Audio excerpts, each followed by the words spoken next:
وأشهد أن لا إله إلا الله وحده لا شريك له وأشهد أن محمدا عبده ورسوله صلى الله تعالى عليه وآله وسلم. أعوذ بالله من الشيطان الرجيم. بسم الله الرحمن الرحيم. يا أيها الذين آمنوا اتقوا الله حق تقاته ولا تموتن إلا وأنتم مسلمون. يا أيها الناس اتقوا ربكم الذي خلقكم من نفس واحدة وخلق منها زوجها وبث منهما رجالا كثيرا ونساء واتقوا الله الذي تساءلون به والأرحام إن الله كان عليكم رقيبا.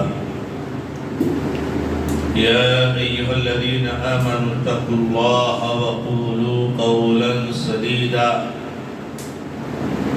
يصلح لكم أعمالكم ويغفر لكم ذنوبكم ومن يطع الله ورسوله فقد فاز فوزا عظيما. أما بعد فإن خير الحديث كتاب الله وخير الهدي هدي محمد صلى الله تعالى عليه وآله وسلم وشر الأمور محدثاتها وكل محدثة بدعة وكل بدعة ضلالة وكل ضلالة في النار. أعوذ بالله من الشيطان الرجيم. بسم الله الرحمن الرحيم. إلا تنصروه فقد نصره الله إذ أخرجه الذين كفروا ثاني اثنين إذ هما في الغار إذ يقول لصاحبه لا تحزن إن الله معنا. معزز اور واقر دینی اور ملی بھائیوں، بزرگوں، نوجوان دوستوں اور ملت اسلامیہ کی قابل احترام ماں اور بہنوں، یونک فاؤنڈیشن مروڑ جزیرہ کے زیر اہتمام ماہانہ درس جو اللہ رب العزت کے فضل و کرم سے ہر مہینے کے آخری بدھ کو منعقد ہوا کرتا ہے، مگر اس بار کا یہ پروگرام شدید بارش کی وجہ سے ایک ہفتہ تاخیر سے ہو رہا ہے۔ ہم اور آپ اس مہینے سے گزر رہے ہیں۔ یہ مہینہ بہت ہی اہم اور مبارک مہینہ ہے۔ اس کی فضیلت کا ایک حصہ اور ایک باب تو تقریباً گزر چکا ہے، اور وہ یہ ہے کہ اس مہینے میں جو 10 محرم کا دن ہوتا ہے، یہ بہت مبارک دن ہے، کیونکہ اسی دن میں اللہ تعالی نے اس دنیا کے سب سے بڑے ظالم اور جابر، اتنا بڑا جابر اور ظالم انسان شاید آج تک پیدا نہیں ہوا، اور وہ ہے فرعون، جس نے اللہ رب العزت کی ربوبیت اور الوہیت کا انکار تو کیا ہی کیا، بلکہ اپنی ربوبیت کا وہ دعویٰ کر بیٹھا اور کہا وَأَنَا رَبُّكُمُ الْأَعْلَى، میں تمہارا سب سے بڑا رب ہوں۔ اور اپنی قوم سے کہا ما علمت لکم من الہ غیری، اے میری قوم کے لوگوں، میرے علاوہ تمہارا کوئی معبود نہیں۔ اور موسیٰ علیہ السلام نے جب اس کو توحید کی دعوت دی تو اس نے بڑا مذاق اڑایا اور کہا یہ تو پاگل ہو گیا۔ میری قوم کے لوگوں، یہ چاہتا ہے کہ ہم جس تعیش والی زندگی میں، عیش و عشرت میں جو جی رہے ہیں، زندگی گزار رہے ہیں، ہمارے نیچے سے نہریں جاری ہیں، ہماری شاہی محل اور کوٹھیاں اور محلات دیکھنے کے لائق ہے، چاہتا ہے کہ اسے محروم کرو۔ اور موسیٰ علیہ السلام کا اتنا مذاق اڑایا، کہتا ہے کہاں تمہارا اللہ، کون ہے تمہارا اللہ؟ اس کا وزیر تھا حامان۔ حامان سے کہتا ہے حامان ایک اونچا ٹاور بنا، اتنا اونچا ٹاور بنا جو آسمان تک پہنچ جائے، میں اس ٹاور پر چڑھ کر کے دیکھوں گا کہ اس کا رب کدھر ہے۔ استہزاء اور تمسخر اور مذاق کی بالکل انتہا ہو، لیکن اللہ تبارک و تعالیٰ کے یہاں ڈھیل ہے، اللہ تعالیٰ موقع دیتا ہے، کیونکہ جب اللہ تعالیٰ پکڑ لیتا ہے کسی کو تو اس کے بعد پھر اس کے لیے کوئی موقع نہیں رہ جاتا۔ اس لیے اللہ تعالیٰ کوئی موقع نہیں چھوڑتا ہے کسی کے لیے کہ کل وہ کہہ سکے کہ اللہ تو نے مجھے موقع نہیں دیا۔ جیسے آج ہمارے اس ملک میں یہ فرعون جو اس زمانے کا فرعون ہے، یہ شیطان ملعون، جو پورے ملک کو فساد کے آگ میں جھونک چکا، روز آنا، مرڈر، قتل، معصوموں کا خون بہانا، یہ ہمارے ملک میں چل رہا ہے۔ یہ دیوس شیطان یہ خاموش بیٹھا ہوا ہے۔ آپ دیکھیے گا انشاءاللہ زیادہ دن نہیں ہوگا، اس کا بھی انجام اسی فرعون کی طرح سے ہوگا جو وہ انجام اس فرعون کا ہوا، اور ظالموں کا ایسے ہی انجام ہوتا۔ ماضی میں ایک آیا تھا ہٹلر کی شکل میں بہت بڑا ظالم، اس کا انجام دنیا میں کیا ہوا پوری دنیا نے دیکھا، اور اس کا بھی انجام دیکھیں گے، اس لیے کہ یہ اللہ کے نبی صلی اللہ علیہ وسلم کا وعدہ ہے کہ مظلوم کی جو آہ نکلتی ہے یہ آہ رائیگا نہیں جاتی، اس کا اثر ضرور ظاہر ہوگا۔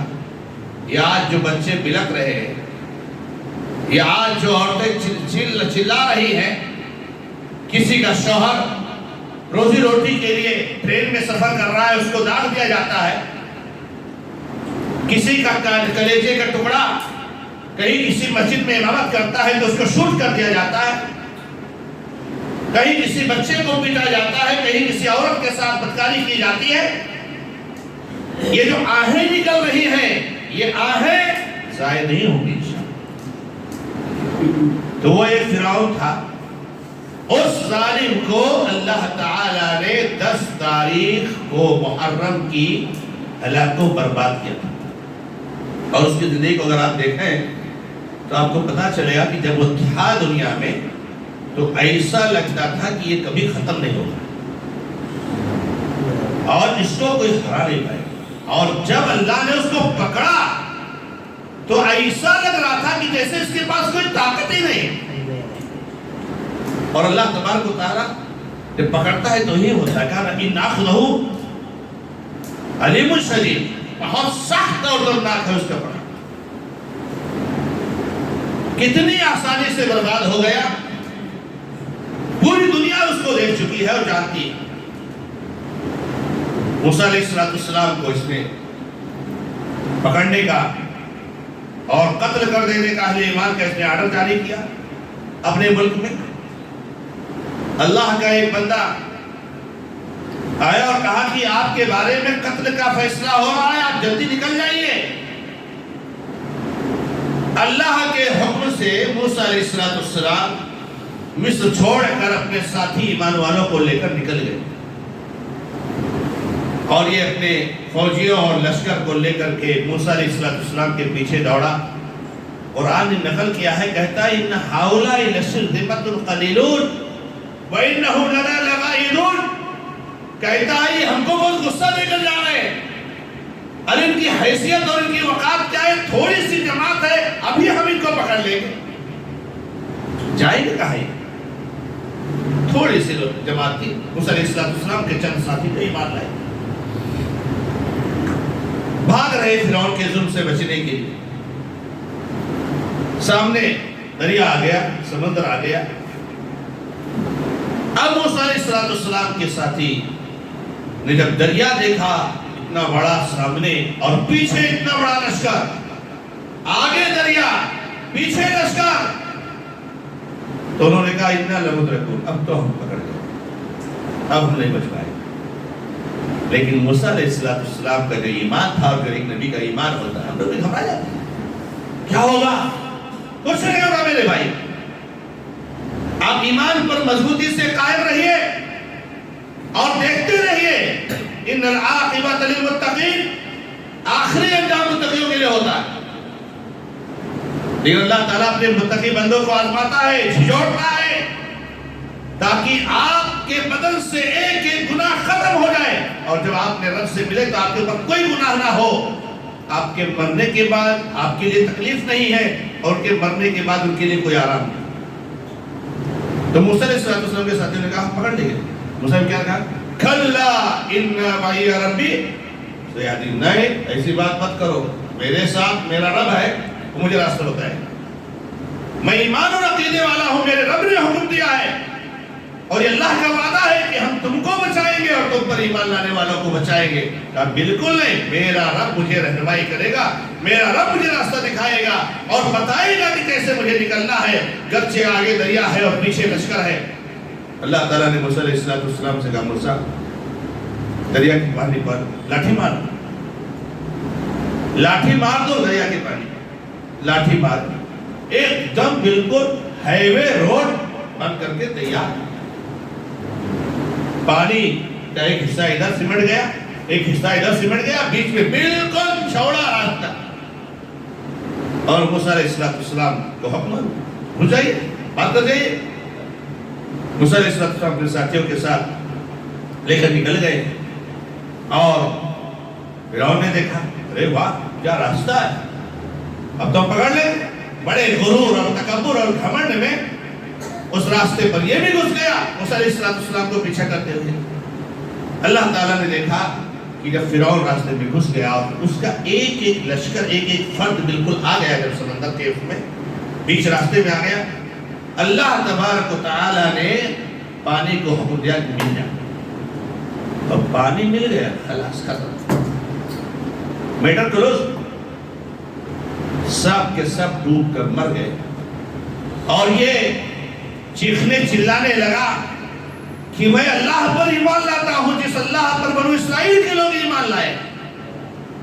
اللہ تعالیٰ نے کہا رہے شیطان اب ایمان لاتا ہے، اب تک تو بڑا استہزاء اور مذاق کرتا تھا، اب ایمان لاتا ہے، اب ایمان لایا ہوا قبول نہیں ہوگا، اور دیکھ تیرے بدن کو ہم بچائیں گے، اس سمندر میں تیرا بدن قائم نہیں ہوگا، اس کو بچائیں گے اور نکال کر رکھیں گے، اور پیچھے والے دیکھیں گے کہ یہی فرعون ہے جو ربوبیت کا دعویٰ کرتا تھا، وہ کہتا تھا میں تمہارا سب سے بڑا رب ہوں، اور اس کی کیا حالت ہے۔ تو یہ 10 محرم کا دن ہے، جس دن کے بارے میں اللہ تعالیٰ نے کہا ہے نبی صلی اللہ علیہ وسلم کے ذریعہ کہ یہ موسیٰ علیہ السلام کے نجات کا دن ہے۔ ہم موسیٰ علیہ السلام کے اس نجات کے شکریہ میں اللہ تعالیٰ کا شکر ادا کرنے کے لیے خوشی میں ہم روزہ رکھیں گے، روزہ رکھنا چاہیے، لیکن ہمارے بھائی روزہ نہیں رکھتے، تب تو سبیریں لگتی ہیں، بریانیاں پکتی ہیں، کھچڑے پکتے ہیں، الگ الگ ڈش پکتے ہیں، ہر سیکنڈ پر پانی پیو، جہاں آپ کو پانی پینا نہیں چاہیے 10 محرم کو، وہاں ہر سیکنڈ پر پانی پلانے کی کوشش، اور جو طوفان بدتمیزی یہ ہمارے مسلمان بھائی کرتے ہیں، ڈھول تماشے تعزیہ اور شرک اور بدعات اور خرافات کیا کیا کہ شیطان بھی ان کو دیکھ کر شرماتا ہے، اور شیطان بھی تالیاں بجا کے خوش ہوتا ہے کہ کہاں ہم نے لگا دیا۔ ارے یہ دن غمی کا نہیں اللہ کے بندو، یہ دن خوشی کا ہے، 10 محرم خوشی کا دن ہے، ارے خوشی والے دن کو تم نے غمی میں کیسے بدل دیا؟ جس دن کو نبی صلی اللہ علیہ وسلم خوشی کا دن قرار دے اور کہے کہ موسیٰ علیہ السلام نجات پائے، خوشی کا دن ہے، اس خوشی میں ہم روزہ رکھیں گے، تم نے بعد میں سالوں بعد کسی امتی کے اس دن شہید ہو جانے کی وجہ سے تم نے اس غمی کا دن بنا دیا۔ تم کو حق ہے شریعت کا کوئی حکم بنانے کا؟ تم کو حق ہے شریعت کا کوئی قانون بنانے کا؟ نبی صلی اللہ علیہ وسلم اپنی زبان سے تو اس دن کو خوشی کا دن بتا کر کے گئے ہیں، آپ نے اس غمی کا دن بنا دیا۔ خیر بہرحال یہ ایک واقعہ ہے، اور چونکہ آج وقت بھی زیادہ چلا گیا ہے، چائے وائے پینے میں بہت تکلیف سے کہنا چاہوں گا، یہ چائے وغیرہ ہمارے پروگرام کا مقصد نہیں ہے، اور میں بہت ایک دم کاٹو کاٹ وقت پہ آتا ہوں، اس لیے آپ لوگ اللہ کے لیے چائے ہو کچھ بھی ہو اللہ کے لیے جو ہمارا چائے کا وقت ہے اس میں دیجیے، ہمارے تقریر کے وقت کو ڈسٹرب مت کیجیے۔ آپ لوگ بہت سارے آس پاس گاؤں سے آئے ہو، میں بھی جو ہے کیا نام ہے گھنٹہ ڈیڑھ گھنٹہ کا سفر کر کے آیا ہوں، چائے پینے کے لیے نہیں آیا ہوں۔ ہمارا جو پروگرام ہے 1.5 گھنٹے کا، یہ پروگرام قطعی طور سے ڈسٹرب نہ، اگر چائے تاخیر ہو جائے کینسل کر دیجیے چائے، ہم مغرب بعد چائے پی لیں گے، گھر جا کے چائے پی لیں گے، لیکن یہ بیان سننا ہمارے لیے بہت ضروری ہے۔ اب میں کیا بیان کروں آپ کے بارے میں، آپ کے پاس سامنے میں سوچا ہجرت کے واقعے کو بیان کروں گا، بہرحال جو بھی وقت ملا ہے، لیکن معذرت کے ساتھ، انتظامیہ سے معذرت کے ساتھ، بالکل ہمارا پروگرام یہ بیان کا ہے، اس کو قطعی طور سے ڈسٹرب مت ہونے دیجیے۔ ہم کو مکمل 1.5 گھنٹے کا وقت ملے، نہ 1 منٹ کم نہ 1 منٹ زیادہ رہے تو بھی چلے گا۔ بہرحال جو یہ موسیٰ علیہ السلام کا واقعہ ہے فرعون سے نجات پانے کا، اسی محرم کے مہینے سے اللہ رب العزت کی حکمت دیکھیے کہ ایک اور واقعہ تعلق رکھتا ہے، اور وہ واقعہ کیا ہے؟ نبی صلی اللہ علیہ وسلم اور صحابہ کا اہل مکہ کے ظلم اور زیادتی سے نجات پانے کا۔ یہ دیکھیے سبحان اللہ عجیب مناسبت ہے کہ محرم کے مہینے میں موسیٰ علیہ السلام فرعون سے نجات پائے، اہل ایمان فرعون سے نجات پائے، اور اسی مہینے میں اللہ کے نبی محمد رسول اللہ صلی اللہ علیہ وسلم اور آپ کے صحابہ کرام مکہ والوں کے ظلم سے نجات پائے، جبکہ وہ بہت زیادہ ظلم ڈھا رہے تھے صحابہ کرام۔ یہ کیسے ہوا؟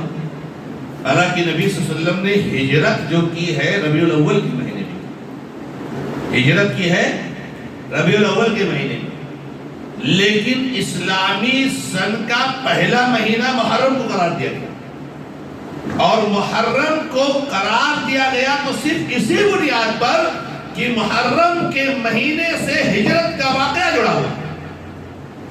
اب سوال یہ ہے کہ بھائی ہجرت کا واقعہ کیسے جڑا ہوا محرم کے مہینے سے؟ تو جڑا ہوا ہے میرے وہ عمر بن خطاب رضی اللہ تعالیٰ عنہ کے زمانے میں ایک بہت بڑا مسئلہ آیا، چونکہ آپ کو معلوم ہے کہ عمر بن خطاب کے زمانے میں اسلامی رقبہ پانی کے سیلاب کی طرح سے بڑھتا چلا گیا۔ پانی کے سیلاب مشرق میں کہاں تک چلا گیا، مغرب میں کہاں تک چلا گیا، شمال میں کہاں تک چلا گیا، مسلمان ہی مسلمان، مسلمان ہی مسلمان، اتنا تیزی کے ساتھ اسلام پھیلا اور اتنے ممالک فتح ہوئی۔ پہلے لیمیٹڈ تھا، ابو صدیق رضی اللہ تعالیٰ عنہ کے زمانے میں اتنا اسلامی رقبہ نہیں پھیلا، اس کے بہت سارے اسباب تھے، حالانکہ ابو صدیق رضی اللہ تعالیٰ عنہ کی خدمات بہت عظیم ہے، ابو صدیق رضی اللہ تعالیٰ عنہ، لیکن کی خلافت چونکہ بہت مختصر تھی، 2 سال کے قریب تھی، اور دوسری بات ابو صدیق رضی اللہ تعالیٰ عنہ کی خلافت میں بہت بڑے بڑے فتنے اٹھے، اور جن میں سے مرتدین کا فتنہ، زکوٰۃ کا انکار کرنے والوں کا فتنہ، نبوت کا دعویٰ کرنے والوں کا فتنہ، بہت سارے فتنے تو وہ صدیق رضی اللہ تعالیٰ زیادہ انرجی اس پر صرف، اور ادھر سے معاملہ کلیئر کیا تو عمر رضی اللہ تعالیٰ عنہ کو موقع مل گیا کہ اسلامی فتوحات کا رقبہ بڑھائیں۔ عمر رضی اللہ عنہ نے جب اسلامی فتوحات کا رقبہ بہت بڑھ گیا تو ایک مسئلہ مسلمانوں کے سامنے آیا. کیا مسئلہ سامنے آیا؟ کہ کوئی ہمارے پاس ایسا سن نہیں ہے، کوئی ایسا اپنے پاس کوئی وہ نہیں ہے، ابتدا نہیں ہے سال کی، کہ جس سے ہم لوگ اپنے واقعات کو یاد رکھ سکیں. اس لیے کہ نبی صلی اللہ علیہ وسلم 12 مہینے تو تھے، لیکن محرم پہلا مہینہ ہے، اور جو ہے کیا نام ہے ذی الحجہ آخری مہینہ، ایسا کچھ نہیں تھا. کوئی پہلا مہینہ نہیں تھا اور کوئی آخری مہینہ نہیں تھا.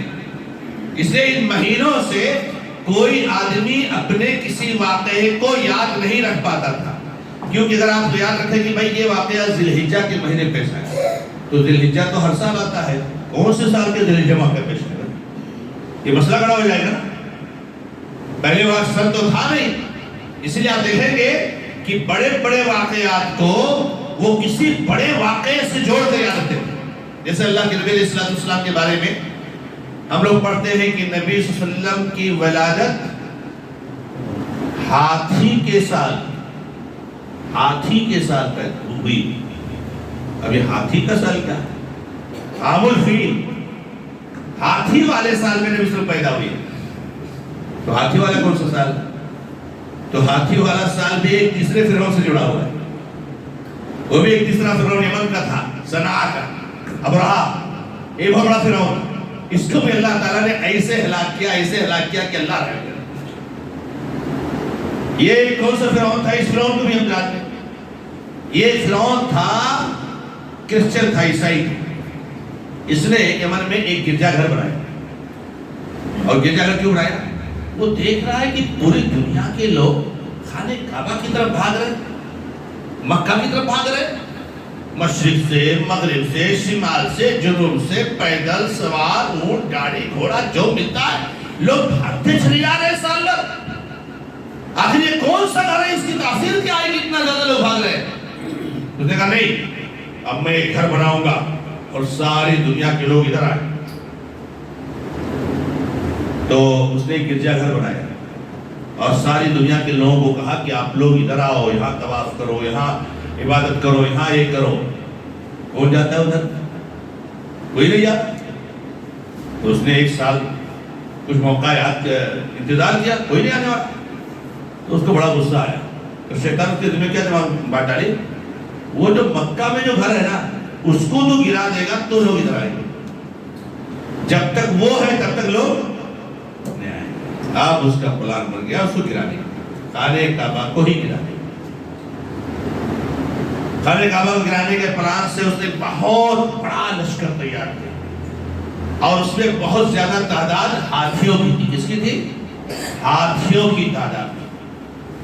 بہت بڑا لشکر تیار کیا اور چل دیا خانہ کعبہ کے. خانہ کعبہ سے تھوڑا پہلے آپ جب عرفہ کی طرف جائیں گے تو ایک وادی آتا ہے، وادی محصر. وادی محصر جو لوگ حج کرنے آتے ہیں کبھی آپ جائیں تو ضرور اس کو پوچھیں کون سا وادی ہے. یہ عرفہ سے تھوڑا پہلے ہے، مزدلفہ کے بعد ہے. مزدلفہ اور بیچ میں عرفہ سے قریب وادی محصر آتا ہے. وہ وہاں سے آیا صنعاء سے، یمن سے اپنے لشکر کو لے کر کے وہاں وادی محصر میں رکا. اور کیا سوچا کہ اب یہاں تھوڑا دم لے لیں، تھوڑا آرام کر لیں اور اس کے بعد جو ہے کیا نام ہے جائے گے، اس کو اٹھا دیں گے. ختم. کون ہمارے سامنے آ سکتا ہے بھائی؟ فرعون کا معاملہ یہی ہوتا ہے فرعونیوں کا کہ ان کو جب تک اللہ تعالیٰ ڈھیل دے رہتا ہے ان کو لگتا ہے بس ہمارے سامنے تو کوئی نہیں آ سکتا. آج یہ شیطان ایسا فرعون بنا ہوا ہے کہ نہ بچے کی سنتا ہے، نہ عورت کی سنتا ہے، نہ اپنوں کی سنتا ہے، نہ دوسروں کی سنتا ہے. ایک دم فرعون بنا گھوم رہا ہے کیونکہ پڑھا لکھا تو ہے نہیں. اس کو کم سے کم فرعونیوں کے حالات تو پڑھنا چاہیے کہ اس سے پہلے جو فرعون گزر چکے ہیں ان کا انجام کیا ہے. تو بہرحال وہ آیا وادی محصر پڑاؤ ڈالا اور اسی بیچ میں ابو طالب یہ عبد المطلب نبی صلی اللہ علیہ وسلم کے دادا وہ اس کے پاس آئے ابرہہ کے پاس اور کہا بھائی صاحب سر آپ کے لوگ ہمارے بہت سارے اونٹ کو ہانک لے آئے ہیں، تو ذرا مہربانی کر کے وہ اونٹ ہمارا چھوڑ دیجئے. تو کہتا ہے مذاق اڑاتے ارے کیا تم بھی عجیب آدمی. ارے ہم خانے کعبہ گرانے آئے ہیں، تم کو اس کی کوئی فکر نہیں، تمہارے 10 20 اور 50 اونٹوں کی فکر ہے؟ ارے تم کو تو آ کے ہاتھ پیر چھوڑنا چاہیے کہ سر مت ڈھاؤ، خانے کعبہ مت گراؤ، واپس چلے جاؤ، کتنا چاہیے آپ کو، کیا چاہیے، یہ بات کرنی چاہیے۔ تم آئے ہو اونٹوں کے بارے میں بات کرنے کے لیے۔ عبد المطلب، اللہ اکبر، واقعی کیا جائے کا نام ہے۔ انسان کبھی کبھی وہ ہوتا ہے کہ مطلب اس کا یقین تھا کہ سر ایسا ہے کہ اونٹوں کا مالک میں ہوں، اونٹوں کا مالک میں ہوں، مجھے اپنے اونٹوں کی فکر، اس لیے میں اپنے اونٹوں سے بات کے بارے میں بات کرنے گیا۔ وہ جو گھر ہے نا، اس کا رب اوپر ہے، وہ اس کی حفاظت کرے گا، اس کے بارے میں بات کرنے کی ضرورت نہیں آپ سے۔ اس کا مالک وہ اوپر ہے، وہ اس کا مالک ہے، اس کا رب ہے، رب البیت ہے، وہ اس کی حفاظت کرے گا۔ اونٹوں کا مالک میں ہوں، اس لیے تم سے بات کرنے کے لیے آیا۔ اتنی بڑی بات انہوں نے کی، اور اس کے بعد اللہ تعالیٰ نے کیا کیا؟ کیا کوئی بہت بڑا لشکر بھیجا جو 8-10 لاکھ فرشتے بھیجتے؟ کچھ جو ہے آسمان سے پتھر گرا دے اللہ تعالیٰ؟ نہیں، پرندوں میں جو سب سے چھوٹا پرندہ ہوتا ہے، پرندوں میں سب سے چھوٹا ابابیل پرندہ، سورہ فیل جو علم ترا کیف فعل، پڑھو، کبھی پڑھا کرو اس کو، ایمان تازہ ہوتا ہے، اس کی تفسیر پڑھو۔ پرندوں میں جو سب سے چھوٹا پرندہ ہوتا ہے ابابیل، اس کو اللہ نے دیا، اور ان کے چونچ میں سب سے چھوٹی جو کنکری ہو سکتی ہے چنے کی طرح سے، وہ کنکریاں اللہ تعالیٰ نے دی، اور پرندوں کا ایک لشکر بھیج دیا۔ کہاں ہاتھی اور کہاں یہ چھوٹے چھوٹے پرندے۔ ارے وہ جو ایک کنکری گراتے تھے نا، تو جو تاریخی روایات ہیں اس سے پتہ چلتا ہے کہ آج کا بم بارود بھی اتنا اثر نہیں کرتا، بھسم ہو گیا تھا وہ لشکر، ختم ہو گیا سب۔ تو یہ جو ہے سال کون سا ہے؟ ہاتھی کا سال۔ جس سال یہ واقعہ پیش آیا اسی سال نبی صلی اللہ علیہ وسلم پیدا ہوئے، اس لیے کہتے ہیں ہاتھی کے سال تھے۔ تو لوگ ایسے واقعات کو یاد رکھتے تھے، کوئی ایسا تھا نہیں کہ مطلب کوئی معیار اور کوئی ایسا سسٹم کی جس سے جو ہے ہم آسانی سے اپنے چیزوں کو یاد رکھ سکیں۔ تو عمر رضی اللہ عنہ نے میٹنگ بلائی لوگوں کی، تو میٹنگ بلائی تو اس میں جو ہے کیا ہوا کہ ہم کو اسلامی سن کی ابتدا کسی مہینے سے کرنی پڑی۔ جب اسلامی سن کی ابتدا کسی مہینے سے ہو جائے گی، تب اس کا مطلب کہ سال کبھی شروع ہوگا کبھی ختم ہوگا۔ بھئی پہلا مہینہ بھی شروع ہوا، ذی الحجہ میں ختم ہو جائے گا۔ ایک سال ختم ہوا تو ایک ہو گیا، 2 ختم ہو گیا تو 2 سال ہو گئے، 3 ختم ہو گیا 3 سال ہو گئے۔ آج 1445، اس کا مطلب نبی صلی اللہ علیہ وسلم کے ہجرت کے ساتھ 1445 سال ہو گئے، 1445 سال ہو گئے۔ تو مشورہ لیا کہ بھائی کیا کیا جائے؟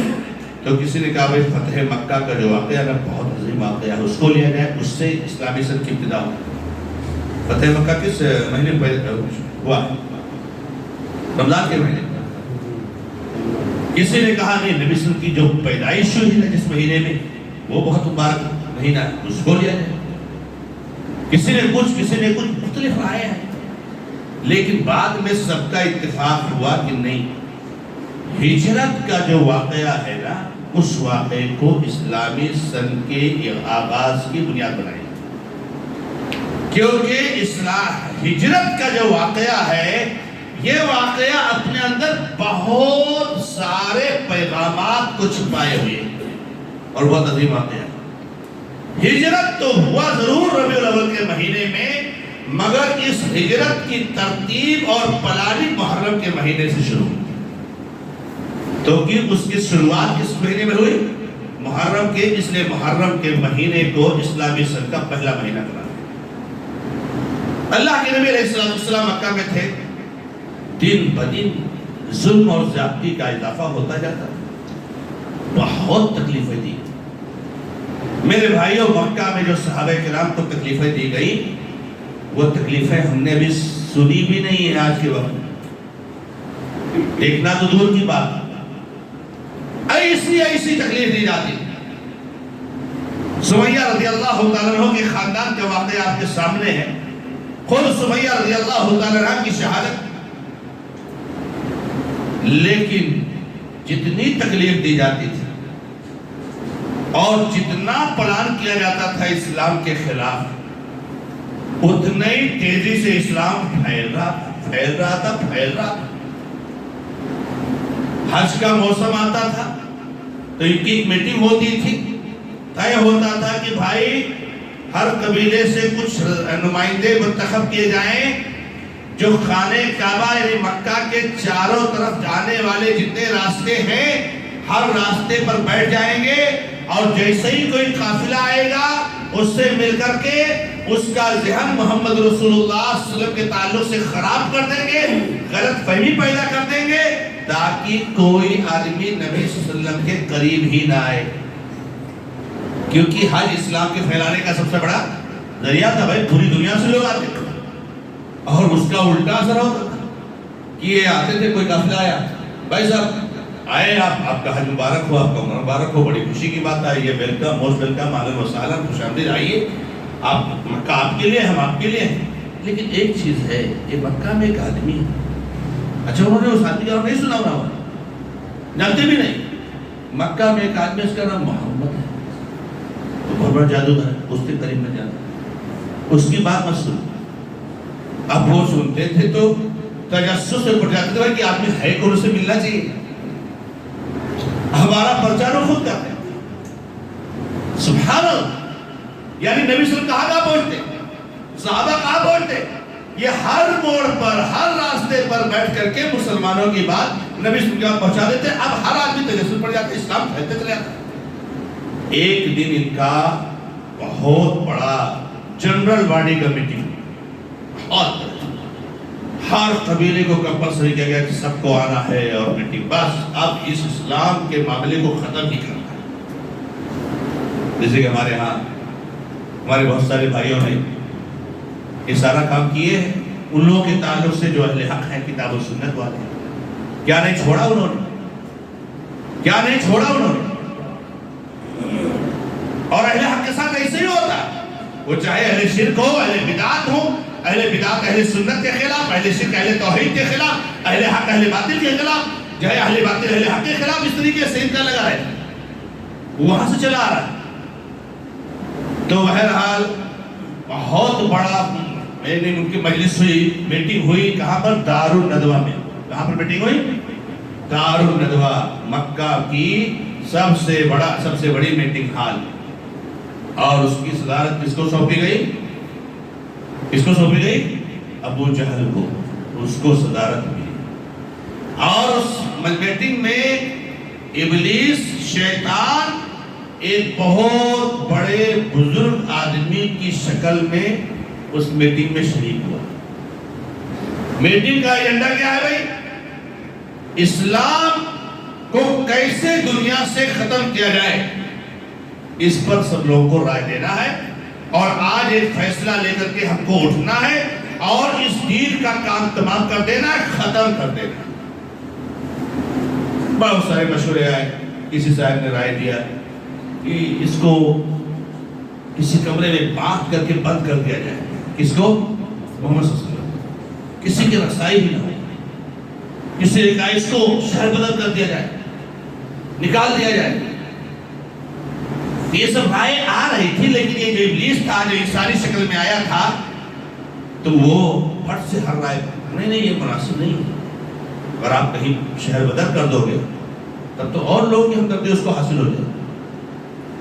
کہیں آپ کمرے بند کر دو گے تو لوگ اور اس کے ہمدرد بن جائیں گے. بھائی کہ اپنا آدمی ہے، اپنے ہی خاندان کا ہے، کیوں اس کو بھوکا تڑپا رہے ہو، کیوں مار رہے ہو؟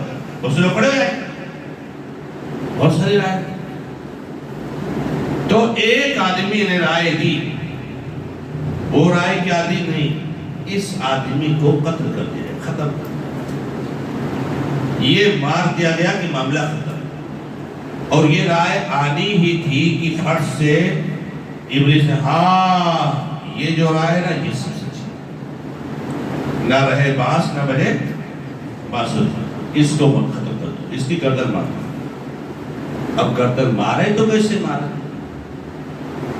تو مارنے کے لیے طے ہوا بھائی ہر قبیلے سے کچھ لوگوں کی ایک کمیٹی بنائی جائے گی اور یہ لوگ جا کر کے محمد کا کام ختم کریں گے. کمیٹی بنی. اور یہ ہوا کہ بس آج رات میں اس کا کام تمام کرنا ہے۔ ادھر اللہ کے نبی علیہ السلام کو اللہ تعالیٰ نے وحی کے ذریعے اطلاع دے دی کہ ایسی ایسی پلاننگ ہے، آپ کو ایسا ایسا کرنا ہے، اب آپ کو نکل جانا۔ نبی صلی اللہ علیہ وسلم کو صدیق کے پاس آئے، کہا ابو صدیق ہجرت کی اجازت کی ہے۔ ابو صدیق رضی اللہ عنہ صحابہ یا رسول اللہ، نبی صلی اللہ علیہ وسلم مجھے بھی ساتھ دیجیے، اب آپ جب جا رہے ہو تو میں مکہ میں رہ کر کیا کروں گا؟ بہرحال یہ کمیٹی اور اس کے افراد نبی صلی اللہ علیہ وسلم کے گھر کے پاس ننگی تلواریں لے کر کے کھڑے، اور اللہ کے نبی علیہ السلام کو گھر سے نکلنے کی اجازت مل گئی۔ نبی صلی اللہ علیہ وسلم اپنے گھر سے نکلے، آپ نے کچھ قرآن کی آیتیں پڑھی، بعض روایتوں میں آتا ہے، اور آپ نے مٹی اٹھایا، اور مٹی اٹھا کر کے جتنے ننگی تلوار لے کر کھڑے تھے سب کے سر پر ڈالتے ہوئے اللہ کے نبی علیہ السلام نکل گئے۔ اللہ نے ان کو اندھا بنا دیا، دیکھ ہی نہیں پائے۔ جب آپ اللہ کے ہو جاؤ گے نا تو کیسا کرنا وہ سب اللہ تعالیٰ کو معلوم ہے۔ اللہ کے تدبیر کی کمی تھوڑی ہے۔ افسوس تو اس پر ہے کہ میرے بھائیوں اس کو سمجھتے نہیں ہیں۔ وہاں اللہ تعالیٰ نے پانی کو کیا رہے بہنے کا نہیں، راستہ چھوڑ، پانی ڈبوتا کس کے حکم سے ہے؟ اللہ کے حکم سے، حکم ہوگا نہیں ڈبائے گا۔ آگ جلاتی کس کے حکم سے ہے؟ اللہ کے حکم سے، حکم ہوگا نہیں جلائے گی۔ نبی صلی اللہ علیہ وسلم سر پر مٹی ڈال کر نکل گئے، اور ایک کھڑے، کافی ٹائم ہو گیا، صبح ہو گئی، اجالا ہونے لگا۔ تو ایک آدمی آئے کہ بھائی تم لوگ کس کی تلاش میں کیا کھڑے ہو؟ کہا محمد نکل چکے۔ اندر جا کے دیکھتے ہیں تو نہیں، چادر اوڑھ کے سوئے ہوئے۔ تو کہتے ہیں وہ جھوٹ بول رہا ہے، سوئے ہوئے ہیں، ابھی نکلیں گے، اور آپ نکل ہی نہیں رہے۔ اندر جا کے دیکھتے، چادر اٹھاتے تو کون ہے؟ علی رضی اللہ۔ سر پہ ہاتھ جاتا ہے تو مٹی، محمد نکل گئے۔ کہاں گئے؟ غار ثور میں گئے۔ کہاں گئے؟ غار ثور۔ اللہ کے نبی علیہ السلام صدیق رضی اللہ عنہ کے ساتھ ہیں، وہاں پر آپ نے 3 دن قیام کیا، اور غار ثور میں جب 3 دن تھے تو اللہ رحم کرے، وقت بہت قریب ہے میرے، کلیجہ پھٹتا ہے ایسے واقعات کو پڑھتے ہوئے اور سنتے ہوئے، کہ ابو بکر صدیق رضی اللہ تعالیٰ عنہ کا پورا خاندان یہ نبی صلی اللہ علیہ وسلم کی خدمت میں لگا ہوا ہے۔ غار ثور میں جا کر کے اس کی صاف صفائی کرتے ہیں، اس کے سوراخوں وغیرہ کو بند کرتے ہیں۔ غار ثور میں دونوں بیٹھے رہتے ہیں، وہ صدیق کے پیر میں سانپ کاٹ لیتا ہے، اور اتنی تکلیف ہوتی ہے ان کو، مگر اس ڈر سے حرکت نہیں کرتے ہیں کہ نبی صلی اللہ علیہ وسلم آپ کی ران پر اپنا سر رکھ کر کے آرام کر رہے، سو رہے۔ اور صدیق رضی اللہ تعالیٰ عنہ آنسو بھی نہیں گرانے دیتے کہ نبی صلی اللہ علیہ وسلم کے چہرے مبارک پہ گر جائے گا تو آپ کی نیند اڑ جائے گی۔ اسماء رضی اللہ تعالیٰ عنہ، ان کو ذوالنطاقین کہا جاتا ہے، انہوں نے کھانا تیار کیا غار ثور میں لانے کے لیے، کھانا دیا کرتی تھی، اور جب وہاں سے نکلنا ہوا ہے تو انہوں نے جو ہے کھانا دیا، اب وہ کھانا کس میں رکھا ہے، اس کے لیے پٹا نہیں تو اپنا دوپٹہ باندھ کر کے جو ہے اس میں باندھ دیا کھانا، ان کو ذوالنطاقین کہا جاتا ہے۔ ابو بکر صدیق کے بیٹا عبداللہ یہ روزانہ مکہ کی خبریں لا کر کے غار ثور میں بتایا کرتا تھا کہ کیا چل رہا ہے۔ ابو بکر صدیق کا غلام فہیرہ یہ جو ہے کہ روزانہ بکریوں کو شام کو غار میں لایا کرتا تھا، وہاں پر روکا کرتا تھا، نبی صلی اللہ علیہ وسلم دودھ پیا کرتے تھے، اور اس ابو بکر صدیق کو گالیاں دی گئی ہے بھی 10 محرم سے پہلے اور 10 محرم کو بھی، کہ یہ کافر ہو گیا ہے، یہ ملعون ہو گیا، تمہارے اوپر گولا بارود نہیں برسے گا تو کیا برسے گا؟ اگر ابو بکر صدیق ایمان والا نہیں ہے تو دنیا میں کوئی مومن نہیں ہے۔ شرم نہیں آتی ہے تم کو؟ یہ شخص جس کا پورا خاندان جو ہے نبی صلی اللہ علیہ وسلم کے لیے قربان ہو گیا، اور جس کے بارے میں اللہ کے نبی علیہ السلام نے کہا ہے کہ لوگوں سن لو، دنیا کے ہر انسان کا بدلہ میں نے چکا دیا. تم لوگوں نے میرے اوپر بہت احسان کیا ہے لیکن سب کا بدلہ میں نے چکا دیا ہے. اگر بدلہ نہیں چکایا ہو تو ایک آدمی ہوگا صدیق. اتنے احسانات. اور آج اس پر صدیق کو سر عام گالیاں دی جا رہی ہیں, سر عام کافر کہا جا رہا ہے. وہ عمر فاروق, وہ عثمان غنی, ان سب کو کافر کہا جا رہا ہے, ملعون کہا جا رہا ہے, اور اوپر لعنت بھی جا رہی ہے. اور انہی شیعہ اور رافضیوں اور خبیثوں کے ساتھ ہمارے تعلقات گہرے ہوتے جا رہے ہیں. کچھ ہوش کے ناخن لینا چاہیے. یہ سب جو ہو رہا ہے یہ ہمارے ہاتھوں کی کمائی ہے.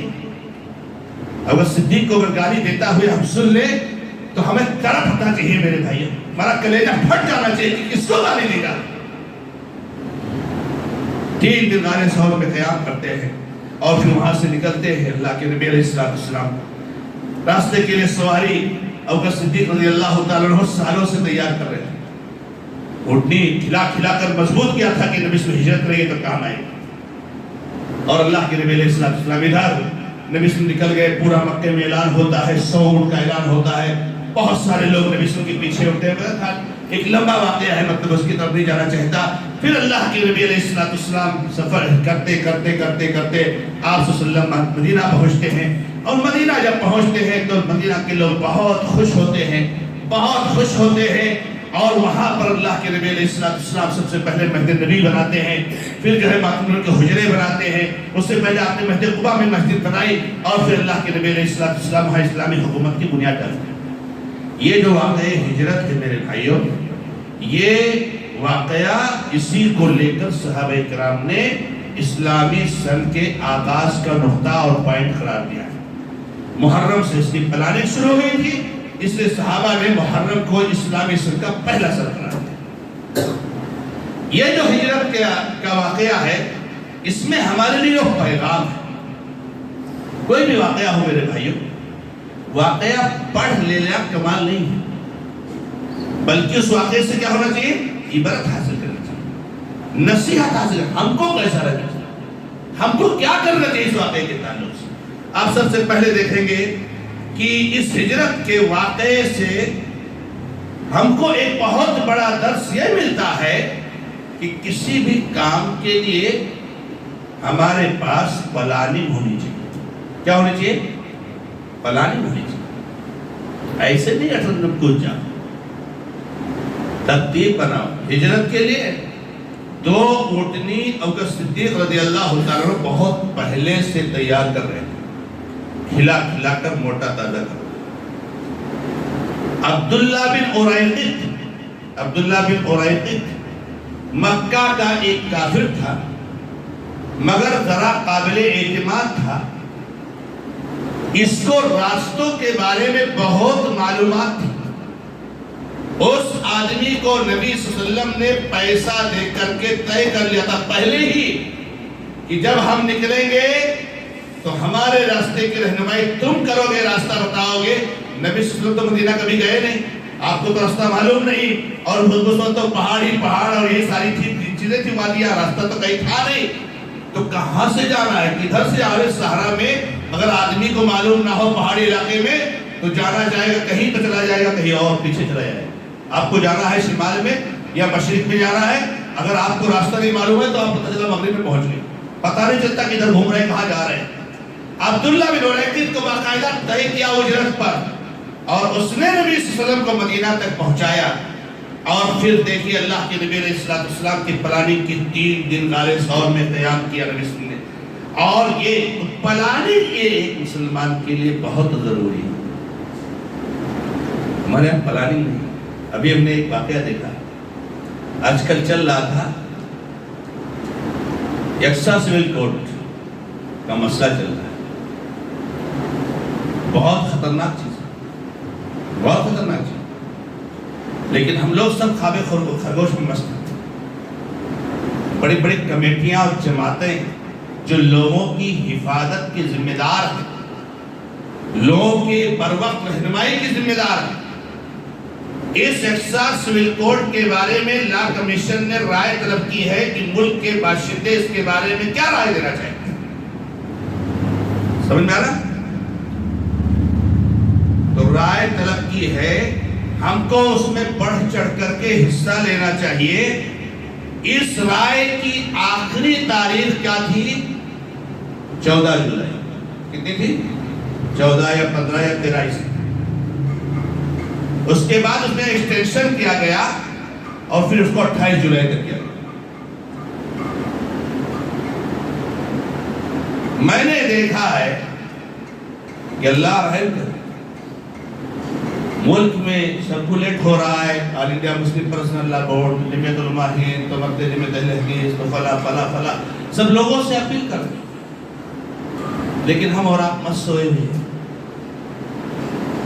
میں نے تقریباً 14 جولائی سے پہلے خطبہ دیا جس میں اس تعلق سے کچھ رہنمائی کرنے کی کوشش کی،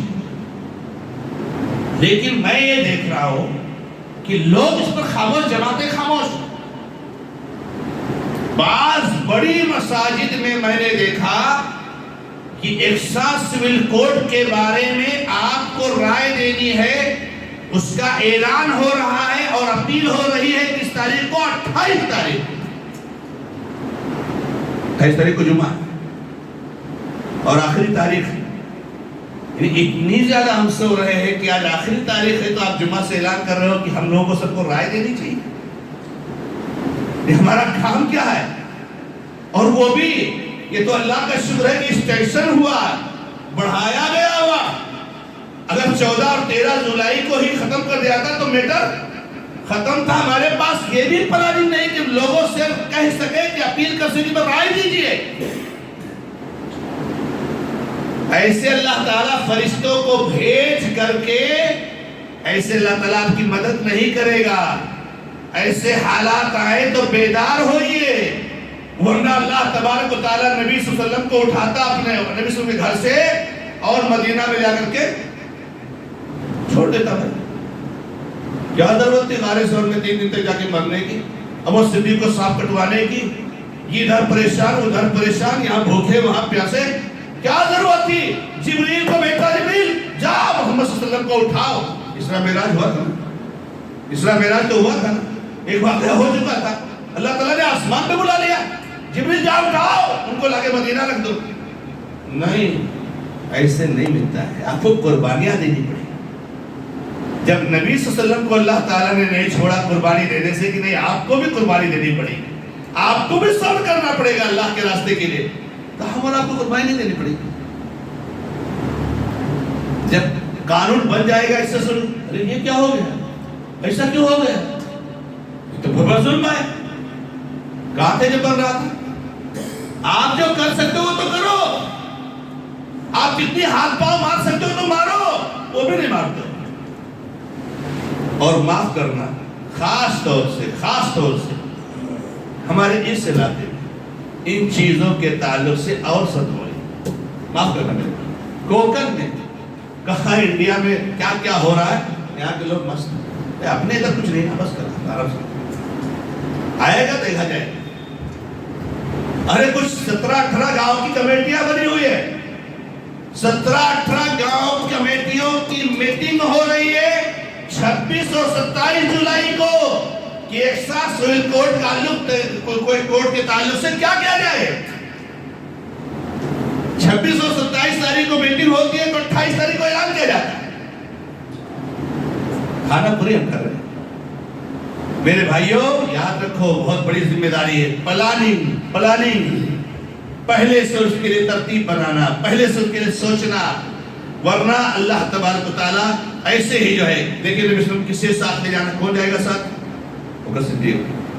کب جانا ہے، کس وقت نکلنا ہے، کیسے نکلنا ہے، کس راہ سے جانا ہے، راستے میں جو ہے کیا نام ہے کون سے غار میں رکنا ہے، وہاں کتنے دن رہنا ہے، اہل مکہ کی خبریں کیسے ملیں گی، سب طے ہے، سب فٹافٹ ترتیب بن رہی ہے۔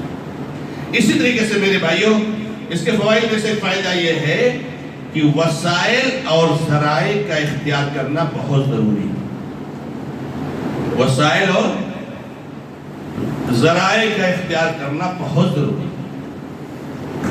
آج کل ہمارے ملک کے مسلمان یہی سوچتے ہیں کہ اللہ تعالیٰ سن نہیں رہا ہے کیا، اللہ تعالیٰ دیکھ نہیں رہا ہے کیا، ارے کیوں نہیں اس کے اوپر اللہ تعالیٰ بم گرا دیتا ہوں، مر جائے، چھٹی مل جائے، اتنا پریشان کیوں گھوم رہا ہے۔ ایسے نہیں اللہ تعالیٰ بم گراتا.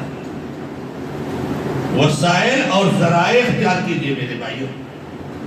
نبی صلی اللہ علیہ وسلم نے ہر چیز کا ذریعہ اختیار کیا. سوال کس پر ہونا ہے؟ راستہ کون بتائے گا؟ کھانا کیسے ملے گا؟ خبریں کیسے ملیں گی؟ وسائل اور ذرائع، اسباب. نبی صلی اللہ علیہ وسلم کا بھروسہ اللہ پر نہیں تھا کیا؟ نبی صلی اللہ علیہ وسلم نکل جائیں گے کالے سور میں جائیں گے یا نکل جائیں گے ویسے جو ہوگا دیکھا جائے گا. نہیں، اللہ کے نبی علیہ السلام بالکل رات میں نکلے جب لوگوں کے سونے کا وقت ہوتا.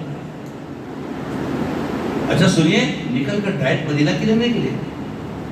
یہ بھی دیکھیے حکمت بڑی بات کہ ڈائٹ مدینہ کے لیے کیا ضرورت ہے کالے سور 3 دن رہنے کی.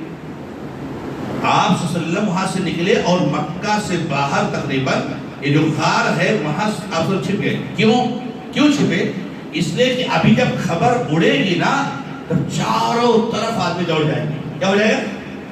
چاروں طرف آدمی دوڑ جائیں گے نبی کو تلاشنے کے لیے. اب کوئی مکہ کے راستے پہ جائے گا، کوئی ادھر جائے گا، کوئی ادھر جائے گا کہ نبی صلی اللہ علیہ وسلم کہاں گئے. تو چاروں طرف لوگ بھاگیں گے اور اس وقت اگر اللہ کے نبی علیہ السلام جاتے تو آپ پکڑ لے جاتے. اس لیے نبی صلی اللہ علیہ وسلم وہی رکے رہے کہ یہ پورا چھان بین کر لیں. آدمی کے اندر جوش پہلے دن زیادہ رہتا ہے، دوسرے دن کچھ ٹھنڈا ہوتا ہے، تیسرے دن کچھ رہتا ہے پھر ٹھنڈے پڑ جاتے. ایک دن 2 دن 3 دن تک تلاشیں گے پھر ٹھنڈے پڑ جائیں. اسی لیے 3 دن تک معلوم کیا یا تھوڑا معاملہ ٹھنڈا ہوا تب نکلے مدینہ کے اللہ کے نبی علیہ السلام. تو میرے بھائیو وسائل اور ذرائع، اسی طریقے سے ایک بہت اہم مسئلہ یہ ہے کہ اہم معاملات کو صیغہ راز میں رکھنا چاہیے. یہ بہت اہم مسئلہ ہے. صیغہ راز میں اہم معاملات کو. آج ہماری جماعتوں کی میٹنگ ہوتی ہے تو جماعتوں کی میٹنگ میں فیصلہ تو چھوڑو، اگر کسی کو پتا چل جائے کہ فیصلہ کیا ہوا تو ایک الگ میٹر ہے. میٹنگ میں کس نے کیا کہا وہ پولیس والوں کو معلوم ہو جاتا. یہ حال ہے ان مسلمانوں کو جنہیں دیکھ کے شرمائے. شرم نہیں آتی تم کو؟ کیا کہا میٹنگ میں، کس نے کیا کہا، کس کے تعلق سے کیا کہا. کچھ شیطان قسم کے لوگ تو ایسے بھی ہوتے ہیں جو میٹنگ ختم ہوئی کہ جاتے ہو سر یہ تیرے کو فلاں تو ایسا کہہ رہا تھا. یہ دیکھو چغل خوری، لڑانے والی، یہ لڑانے والی. اور کچھ 2-4 پیسے کے لیے پولیس والوں کو رپورٹ دیتے ہیں ہماری جماعت میں ایسا چل رہا ہے، ہماری جماعت میں ایسا فیصلہ ہوا ہے، ہم لوگوں نے ایسا طے کیا ہے، فلاں ایسا. گورنمنٹ کے والے بول رہے تھے فلاں ایسا بول رہے. ارے اسلام میں بہت بڑی توجیہ ہمیں اور آپ کو دی ہے. المجالس امانہ، کی مجلس امانت ہے، لہذا آپ کو حق نہیں پہنچتا ہے کہ کوئی فیصلہ ہو تو آپ کسی کو بتاؤ. وہ جو ذمہ دار ہے، جو امیر ہے، کس کو بتانا، کس کو نہیں بتانا، کب بتانا، یہ جو ہے کیا نام ہے ان کی ذمہ داری ہوتی ہے. اسی طریقے سے دین کے راستے میں مسائل اور مشکلات کا آنا بہت ضروری ہے. اس کے بغیر ممکن ہی نہیں کہ آپ کی زندگی چلے. ایسے آپ آرام سے بالکل جائے کیا نام رہیں گے، یہ کیوں کر رہے ہیں، اسی کی تکلیف کیوں، وہ تکلیف کیوں. تکلیف آئے گی، اس سے آئے گی. یہ شیطان جائے گا، دوسرا شیطان آئے گا. شیطانوں کے آنے کا سلسلہ بند نہیں ہوگا میرے بھائیوں. یہ جائے گا، دوسرا آئے گا. یاد رکھنا میرے بھائیوں. اسی لیے نبی علیہ السلام سے سوال کیا گیا کہ سب سے زیادہ مصیبت کس پر آتی ہے؟ تو نبی صلی اللہ علیہ وسلم نے کہا نبیوں پر، اور پھر جو جتنا نیک ہوتا ہے. اور ایک بہت بڑا فائدہ ہجرت کے پیغام واقعے سے یہ ملتا ہے کہ جب آپ وسائل اسباب کو اختیار کر لیجئے تو اب اس کے بعد آپ کا بھروسہ مکمل کس پر ہونا چاہیے؟ اللہ پر. پھر بھروسہ اللہ، اپنے وسائل اور اسباب پر نہیں، اللہ پر. آپ جا رہے ہیں بمبئی، بس پر ماشاءاللہ بیٹھ کے ٹکٹ وغیرہ لے کر کے سیٹ مل گئی، سب کچھ آرام سے. اب آپ بس پہ بیٹھ گئے تو اس کا مطلب نہیں کہ آپ بمبئی پہنچ گئے. آپ بمبئی پہنچنے کے لیے آپ بھروسہ کس پر کیجئے؟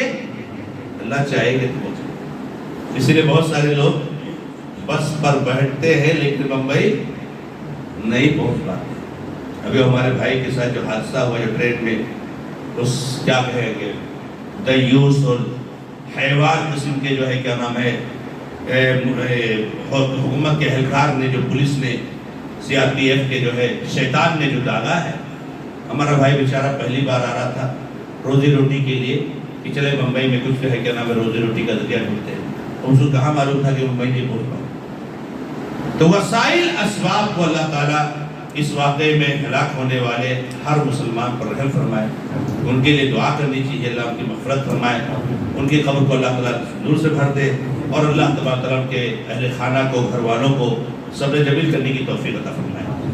تو اس پر اللہ پر بھروسہ کیجیے. دیکھیے نبی صلی اللہ علیہ وسلم جب غار ثور میں گئے نا تو لوگ چھوٹ گئے نبی صلی اللہ علیہ وسلم کو ڈھونڈنے کے لیے، اور سبحان اللہ مکہ کے کافر بالکل نبی صلی اللہ علیہ وسلم کے غار تک پہنچ گئے، اور یہاں تک غار تک پہنچ گئے کہ نبی صلی اللہ علیہ وسلم جہاں پر چھپے ہوئے ہیں، رکے ہوئے ہیں، ابو بکر صدیق ان لوگوں کو دیکھ رہے ہیں، ان لوگوں کو دیکھ رہے ہیں، اور کہتے ہیں نبی صلی اللہ علیہ وسلم اگر چہرہ اوپر اٹھائے گا فوراً اوپر دے. تو نبی صلی اللہ علیہ وسلم کیا کہا؟ ابو بکر تمہارا کیا خیال ہے اس آدمی کے بارے میں، ان دو آدمیوں کے بارے میں جن کا تیسرا اللہ ہے؟ ابو بکر بے فکر ہو، بے فکر ہو. دیکھیں وسائل اسباب سب اختیار کیا. آپ نبی صلی اللہ علیہ وسلم کہہ کہ ابو بکر بے فکر رہو، وہ ہم کو نہیں دیکھ سکتے ہیں ہمارے ساتھ. اللہ لا تحزن ان اللہ، قرآن میں اس کا تذکرہ کیا لیا؟ اللہ نے کہا الا تنصروه فقد نصره الله اذا اخرجه الذين كفروا ثاني اثنين هما في الغار اذ يقول لصاحبه لا تحزن ان الله معنا. جب یہ دونوں نکل گئے اپنے گھر سے اور غار میں بیٹھے ہوئے تھے، اور نبی صلی اللہ علیہ وسلم نے ساتھی سے کہا تھے لا تحزن ان اللہ معنا، آپ غم مت کرو اللہ ہمارے ساتھ ہے. جیسے موسیٰ نے کہا تھا کلا ان معی ربی سیہدین، میرا رب میرے ساتھ ہے، وہ رہنمائی کرے گا، کیونکہ اس نے کہا ہے نکلنے کے لیے، تو اللہ تعالیٰ ضرور راستہ دکھائے. تو اسباب کو اختیار کرنے کے بعد بھروسہ اللہ. اسی طریقے سے میرے بھائی اس بہت سارے فوائد ہیں، لیکن ایک اور بات آخری بات ذکر کر کے، چونکہ میری مائیں اور بہنیں بھی یہاں پر موجود ہیں، کہ دین کی ترویج اور ارشاد اور دین کے کام میں سپورٹ اور سہارا اور مدد خواتین کا بہت بڑا رہا ہے، بہت بڑا رہا ہے. ہماری مائیں اور بہنیں اگر یہ سوچ رہی ہیں کہ بس ہمارا کام یہی ہے کہ ہم کھانا پکائیں اور گھر کو جو ہے سنبھالیں، اپنے شوہر کی خدمت کریں، اور دنیا میں کیا ہو رہا ہے، کون شرک کی طرف، کون بدعت کی طرف، توحید اور سنت، ہم سے کچھ لینا دینا نہیں، تو ایسا نہیں ہے. آپ جو کر رہی ہو وہ بہت بڑا کام ہے گھر کو سنبھالنا، لیکن اس کے ساتھ ساتھ دعوت و تبلیغ، امر بالمعروف نہی عن المنکر، توحید کو پھیلانے کی طرف یہ آپ کے اندر پیدا ہونی چاہیے. اور جتنے داعی ہیں توحید و سنت کے، ان کو سپورٹ کرنے کے لیے آپ کے اندر جذبہ ہونا چاہیے. اسماء رضی اللہ تعالیٰ عنہ کے بارے میں آتا ہے کہ وہ حاملہ تھی. اسماء رضی اللہ تعالیٰ عنہ ابو بکر صدیق کی بیٹی حمل سے تھی، حمل سے پیٹ میں بچہ تھا. اور غار ثور جو لوگ گئے حج کرنے دیکھے ہوں گے، یا اللہ میں تو آج تک کبھی نہیں چڑھ پایا، جوان سے جوان آدمی نہیں چڑھ سکتا، اتنا اونچا ہے. اور یہ تو آج جبکہ بہت اچھا خاصا راستہ بن گیا، اس وقت یہ راستے نہیں تھے. وہ غار ثور میں چڑھ کر کے دن میں 2 مرتبہ جاتی تھی نبی علیہ السلام کا. اسماء رضی اللہ کیسے چڑھتی تھی، کتنی محنت کرتی تھی حمل کے ساتھ، اور اتنے اونچے غار پر اتنا خطرناک. تو ہماری جو مائیں اور بہنیں ہیں ان کی بڑی قربانیاں رہی ہے. سمیہ رضی اللہ تعالیٰ عنہ اور دیگر صحابیات، تو ان کی بڑی قربانیاں رہی ہیں. ہمارے ماں اور بہنوں کو بھی اس میں حصہ لینا چاہیے. اللہ رب العزت سے دعا کرتا ہوں، چونکہ وقت زیادہ نہیں ہے، کچھ سوالات آپ کے پاس ہوں گے، 10 منٹ کا وقت ہے ہمارے پاس، تو میں اسی پر اپنی بات کو ختم کرتا ہوں. اللہ رب العزت سے دعا کرتا ہوں کہ رب العزت ہمیں اور آپ کو سب کو اللہ کے نبی علیہ السلام کو اپنا نمونہ اور اسوہ بنانے کی توفیق عطا فرمائے. اللہ تعالیٰ ہمیں توحید و سنت پر قائم اور دائم رکھے. اللہ رب العزت ہماری حفاظت فرمائے، ہمارے بھائیوں کی، ہمارے بزرگوں کی، ہماری خواتین ماؤں بہنوں کی، ہمارے بچوں کی، ہمارے مال اور جائیداد، مساجد اور مدارس، مراکز اور تمام چیزوں کی مسلمانوں کی اللہ رب العزت حفاظت فرمائے. اور اللہ تعالیٰ اس ملک میں امن و امان برپا کرے. اس ملک میں جو شر اور فساد مچانا چاہتے ہیں، اللہ رب العزت ان کے اس شر اور فساد سے اس ملک کو بچائے اور حفاظت کرے. هذا ما عندي والله تعالی عالم والحمد للہ رب العالمین وصلی اللہ علی محمد وسلم تسلیما کثیرا. السلام علیکم ورحمۃ اللہ وبرکاتہ. کسی بھائی کے پاس کوئی سوال ہے تو فرمائیے.